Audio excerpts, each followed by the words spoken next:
everybody, and welcome into the Fallout Shelter. Hope you're having a wonderful day wherever you are, morning, noon, night, whatever the case may be. I hope you're having a good one. I want to talk to you a little bit today about the history of the world reserve currency, try to kind of give you an idea of what's happening with us today.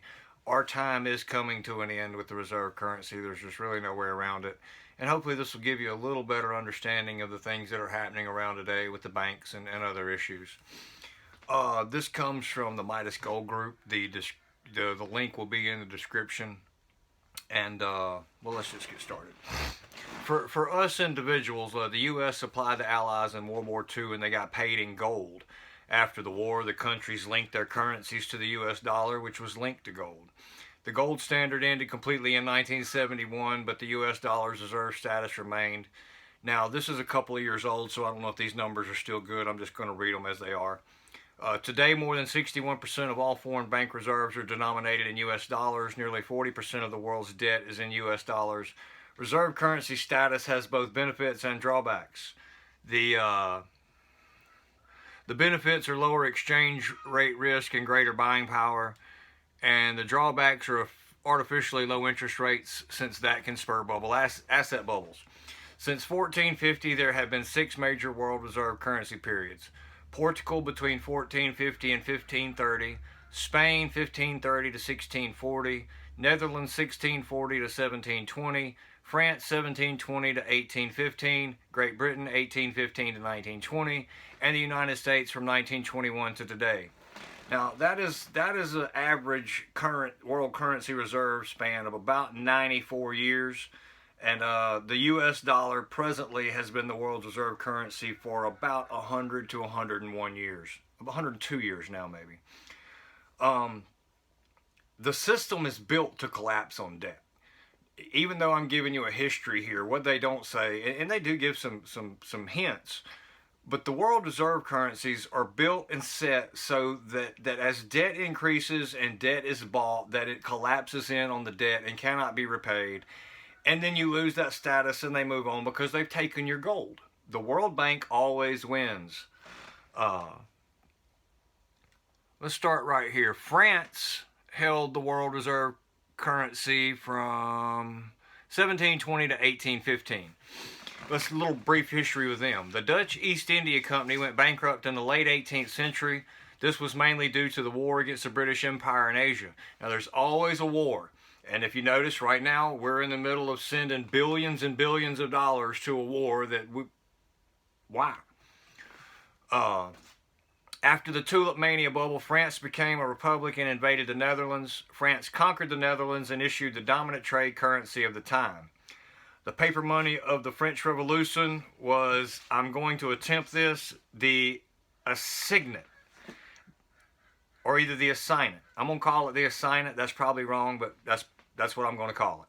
The assignat originated in 1789, shortly after the start of the revolution, when France was threatened with insurmountable debt, starvation, and revolt in the countryside. According to the American Numismatic Association, the assignat successfully stimulated the economy, but the shortage of circulating money for small transactions and the government need for still more money encouraged the assembly to first lower, then eliminate the interest rate. Anybody notice that happened in the past, recently, in last 30 years or so? And the notes, while simultaneously reissuing instead of destroying them once they returned to the Treasury. Coinage of all denominations had disappeared from circulation, creating a crisis in small transactions that the National Assembly attempted to resolve through issuing more assignats. First in, here's another word, 5 livre denominations in May 1791.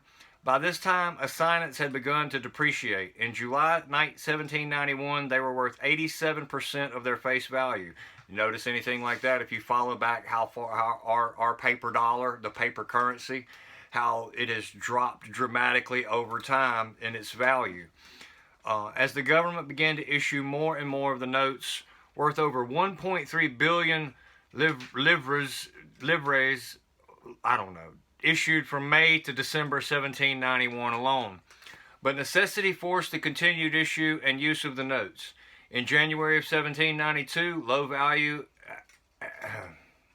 Assignats were issued in denominations of 10, 15, 25, and 50 sous to relieve the coin shortage and to replace the local paper issue that had become prevalent over the previous year. That's very interesting.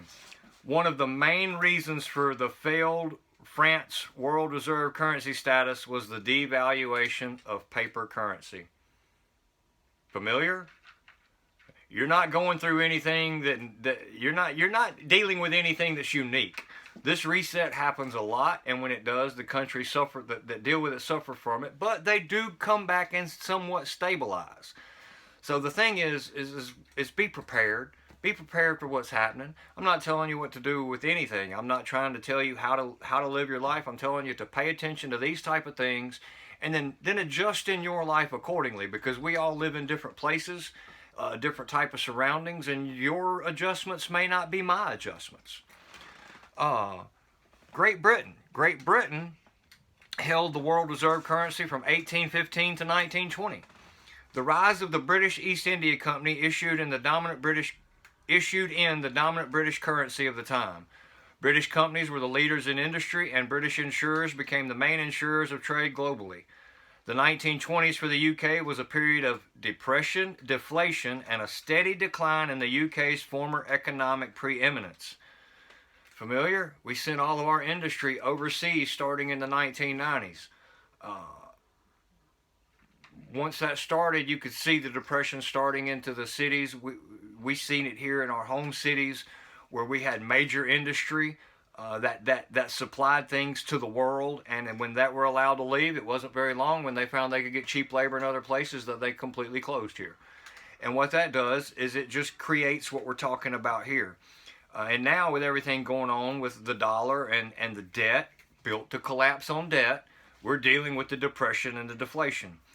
After the post-war boom of 1919 to 1920 ended, the UK unemployment rose sharply to over 10% and stayed high until the Second World War. A big feature of the UK economy in the 1920s was a desire to maintain the value of sterling at its pre-war level of $4.86. This was partly a political move. The feeling of strong pound was a key feature of Britain's past economic success. Well, during the war, sterling held its value relatively well, thanks to American loans. But with the ending of the war and drying up of U.S. loans, the sterling started to slide. Because U.S. inflation was very low, this meant that the U.K. was effectively aiming for deflation. The attempt to keep the pound in an overvalued fixed exchange rate was a key factor in contributing to deflation and lower economic growth. The U.K. failed to make a significant impact on the national debt as a percentage of GDP.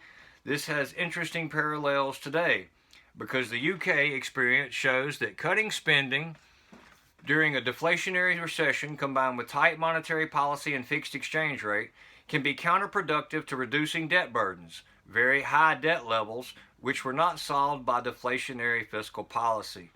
Simply put, manipulation of monetary policy and the increase in the cost of debt does not work. Now, what are we trying to do here in our country right now? Our government, yay. I don't care for either side. Y'all know how I feel. I clown on both sides because I think they're both putting the screws to us. They are trying to raise our debt ceiling or do away with it altogether, or mint a coin that has nothing to back it up for $1 trillion to try to, and it's not going to work. Our time is over. There's nothing we can do about it. The World Bank has spoken, and they're calling in their debt. That's basically what's fixing to happen, just like they have at all these other places, and it'll be moved to another country. They will now have the world reserve currency status. The U.S. has held the world reserve currency from 1921 to today. The Federal Reserve System is the central banking system of the United States of America.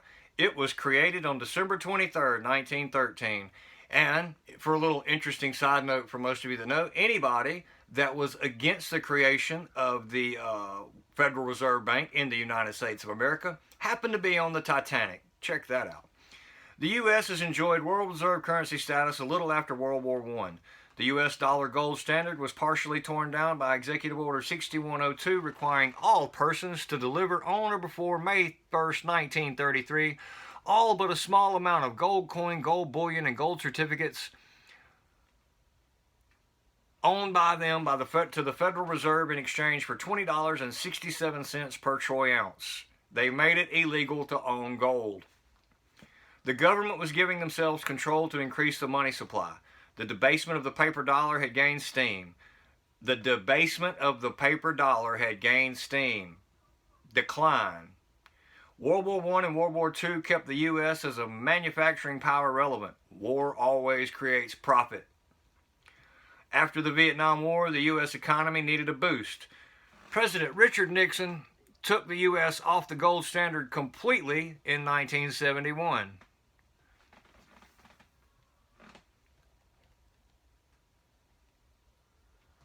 The U.S. was now taking the steps to become a financially backed system based on money creation and debt.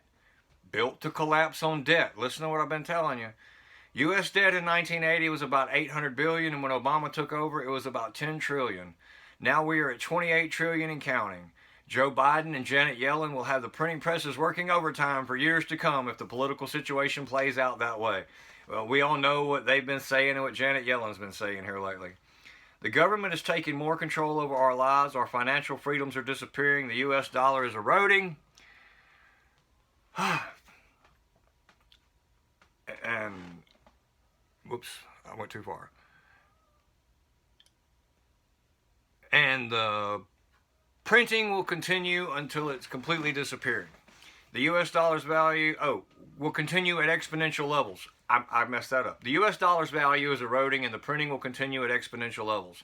History tells us that debt, currency devaluation, rampant speculation, and government control ends very badly. The U.S. dollar dominance is running on fumes, and many are not willing to bet their entire nest egg on the paper market and the banking system casino. I'm not telling you what to do with your money. I don't know. I'm not that good. I've done a lot of different things just hoping that I'll make the right decisions. All I can tell you is this is the history of the world reserve currency, and there's no reason for our history with it to be any different. So, with that in mind, pay attention to what's going on. We see the banks failing, the ones that are failing and being sold to the larger banks. And we know in the end that all goes back to the Federal Reserve or other reserve banks for countries and back to the World Bank. I think it's the Bank of International Settlements is the one that actually is the Mac Daddy on making a lot of these decisions.